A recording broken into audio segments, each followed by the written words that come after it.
Hello everyone, welcome and welcome back to my YouTube channel dancing Arpita. কেমন আছো সবাই? আশা করছি সবাই ভালো আছো। আমি অনেক অনেক ভালো আছি। আজকে ইন্ট্রো শুট করছি একদম অটো থেকে। হ্যাঁ, বাড়িতে ভিডিও শুট করতে ভুলে গেছি। অটোতে এসে মনে পড়েছে যে তোমাদের একটা ব্লগ ভিডিও দেওয়া যাক। তো আমি আছি আপাতত পায়রাডাঙ্গাতে, এখন আমি যাব নৈহাটিতে। তো আমরা অটো করে আমাদের বাজারের ওখান থেকে অটো ধরে বেরিয়ে পড়েছি। এই হচ্ছে আমাদের বাড়ির সামনাসামনি যে চাষবাসগুলো হয় সেই জমিগুলো দেখাতে দেখাতে যাচ্ছি। তো এখন আমরা যাব নৈহাটি। অ্যাকচুয়ালি আজকে আমার দাদা বৌদির ম্যারেজ অ্যানিভার্সারি 10 বছর কমপ্লিট হলো। দুজন মিলে 10 বছর কমপ্লিট করে ফেললো। তো পায়রাডাঙ্গা স্টেশনে এসে পায়রাডাঙ্গা স্টেশন থেকে ট্রেন ধরে চলে গেলাম নৈহাটি। নৈহাটি স্টেশনে 4 নম্বর প্ল্যাটফর্ম থেকে নেমে 1 নম্বর প্ল্যাটফর্মের দিকে চলে এলাম। তো এখান থেকে দেখলেই দাঁড়িয়ে দেখা যাচ্ছে আমাদের নৈহাটি মিউনিসিপ্যালিটি, সামনে সি লেদার্স, আরো অনেক কিছু। একটু আগে গেলে বড় মার মন্দিরও দেখতে পারবে। আসার পর আমরা খাওয়া দাওয়া করে নিয়েছিলাম। তারপরে সন্ধ্যাবেলা থেকে মা বৌদি লেগে গেছিল রাত্রে খাওয়া দাওয়ার জন্য সমস্ত জিনিস রেডি করার জন্য। তো এগুলো ওরা রেডি করছিল। ততক্ষণে চলো আমি আমার বন্ধুকে ফোন করে নিয়েছিলাম ওর সাথে দেখা করবো বলে, আমার বেস্ট ফ্রেন্ডের সাথে। অ্যাকচুয়ালি দেখা করার থেকে দেখাও করলাম, আরো আমি কেক নিলাম। তো চলো, এটাই নৈহাটির ওই সাইডটা যে সাইডে আমি কেক নিতে এসেছিলাম, কিন্তু ভাগ্যবশত যে দোকান থেকে আমি কেক নিতে এসেছিলাম সেটা বন্ধ। তারপর সোজা আমরা চলে গেলাম ফেরিঘাট। তো ওখানে দাঁড়িয়ে বড়মা টি স্টল থেকে ভীষণ ভালো লেবু চা বানায়। আমরা দুজনে আগেও কলেজ লাইফে তার দোকান থেকে লেবু চা খেতাম। ওই হচ্ছে আমার বন্ধু। আমরা দুজনে 2 কাপ লেবু চা খেলাম, নিয়ে কিছুক্ষণ একটু কথা বললাম। কথা বলে আবার বাইকে করে অন্য জায়গায় যাব।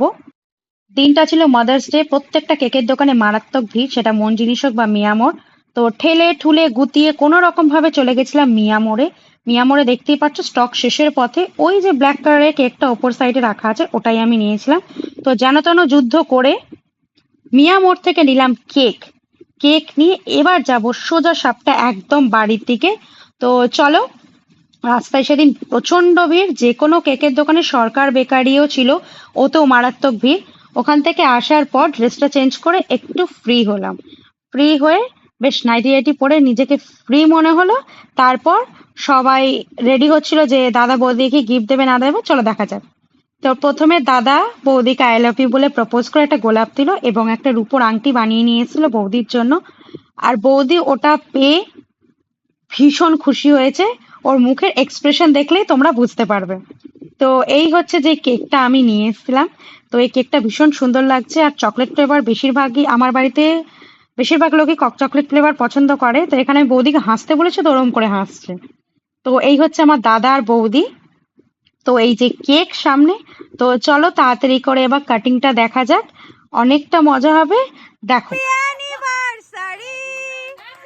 God bless you to both of you. Happy anniversary to both of you. খুব খুব ভালো থাকতো না তুমি। কেক কাটিং হয়ে যাওয়ার পর এবার এসছে কেক খাইয়ে দেওয়ার পালা। কেকটা এত গরমে গলে যাচ্ছে লিটারালি। তো আগে বৌদি দাদাকে খাইয়ে দিল, দেখতেই পাচ্ছ। আর কেকটা খুবই মানে এত ভালো কেক ছিল যে কি বলবো। এমনি মিয়ামোরের কেক বুঝতেই পারছো, ভীষণ সফট। এটা আমার দাদা ছেলে।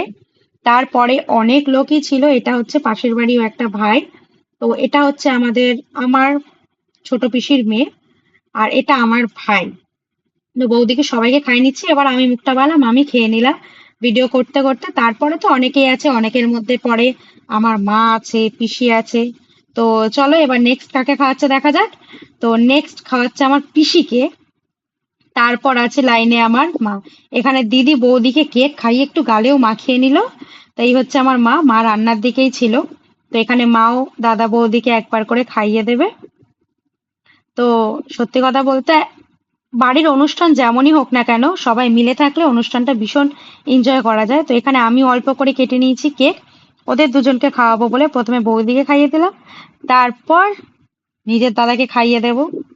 আমার মনে হয় যে কোনো জিনিস বাড়িতে কোনো সেলিব্রেশন থাকলে যদি বাড়ির কজন মিলেও করা হয় জিনিসটা অনেক এনজয় লেভেল বেশি ভালো লাগে। তো এখানে মা রান্না হয়ে গেছে, এখানে মা করেছে চিকেন কষা, আর এটা খুল যায় সিমসিম। তো এটা হচ্ছে বিরিয়ানির হাঁড়ি, এটা এক হাঁড়ি আর আরেক হাঁড়ি রেডি হবে।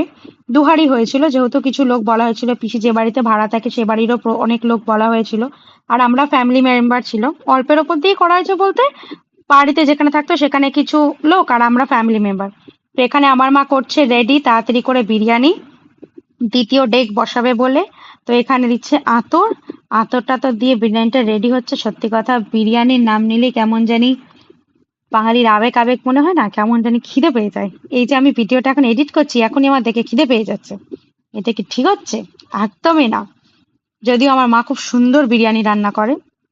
তো আমার মা একবার আমার দিদির বাড়িতে, দিদির মেয়ের বার্থডে ছিল, প্রায় 50-60 জন ছিল। তো ওখানেও মা বিরিয়ানি রান্না করেছেন, চিকেন চাপ দুর্ধর্ষ খেতে হয়েছিল, সেই রকমই ভালো হয়েছিল। তো আমিও খাওয়া দাওয়া কমপ্লিট করে বাড়িতে চলে এসেছি। ভিডিওটা যদি ভালো লাগে অবশ্যই লাইক করবে, কমেন্ট করবে আর আমার চ্যানেলকে সাবস্ক্রাইব করতে একদম ভুলবে না। তো টাটা।